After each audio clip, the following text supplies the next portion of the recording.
Il leur montra ses mains et son côté. Il souffla sur eux et leur dit « Recevez le Saint-Esprit ».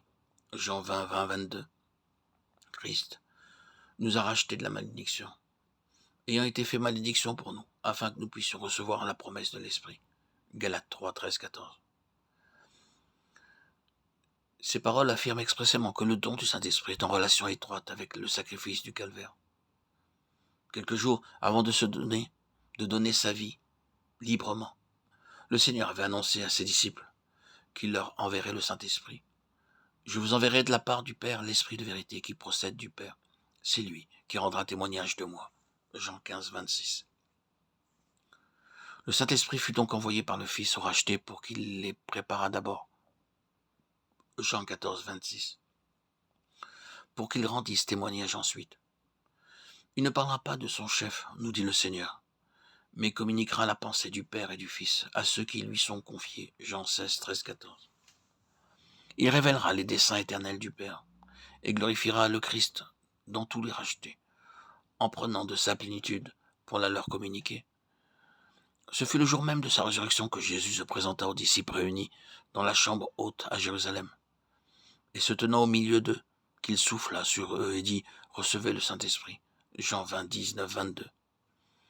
Après l'ascension et lorsqu'il eut reçu du Père la promesse du Saint-Esprit, il en baptisa le petit groupe des disciples qui, dans l'oraison et d'un commun accord, attendaient l'accomplissement de la promesse.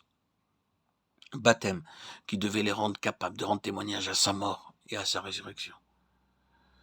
De quelle façon l'Esprit Saint guida les disciples? Comment il illumina pour eux les paroles du Christ et les conduisit dans la vérité, malgré leurs idées préconçues, leurs préjugés et ceux de leur entourage? Comment il rendit témoignage au Christ et communiqua aux rachetés la pensée du Père et du Fils? Glorifia le Fils et prit de sa plénitude pour en revêtir les disciples? Nous le constatons en lisant les actes des apôtres. Dans ses épîtres, Paul nous montre que le Saint-Esprit ne peut venir qu'en ceux qui sont crucifiés avec Christ. Christ nous a rachetés, écrit-il, afin que nous puissions recevoir l'Esprit. Le mot racheter nous ramène au calvaire, bien plus. Il a été fait malédiction pour nous, selon qu'il est écrit, maudit est quiconque est pendu au bois, afin que nous ressuscions par la foi la promesse de l'Esprit. Galates 3, 13, 14. Puisque Christ a été fait malédiction à notre place, nous sommes les maudits pour qui il est mort sur la croix. Étant notre représentant, il nous y conduit avec lui. Que la malédiction de la croix soit associée à la promesse de l'Esprit nous dit assez clairement les conditions nécessaires à son action en nous. Effectivement, c'est lorsque nous réalisons que nous sommes sous le coup de la malédiction, que nous acceptons avec joie la bonne nouvelle du calvaire et que, crucifiés avec celui qui est mort pour nous, nous sommes prêts à recevoir le don du Saint-Esprit.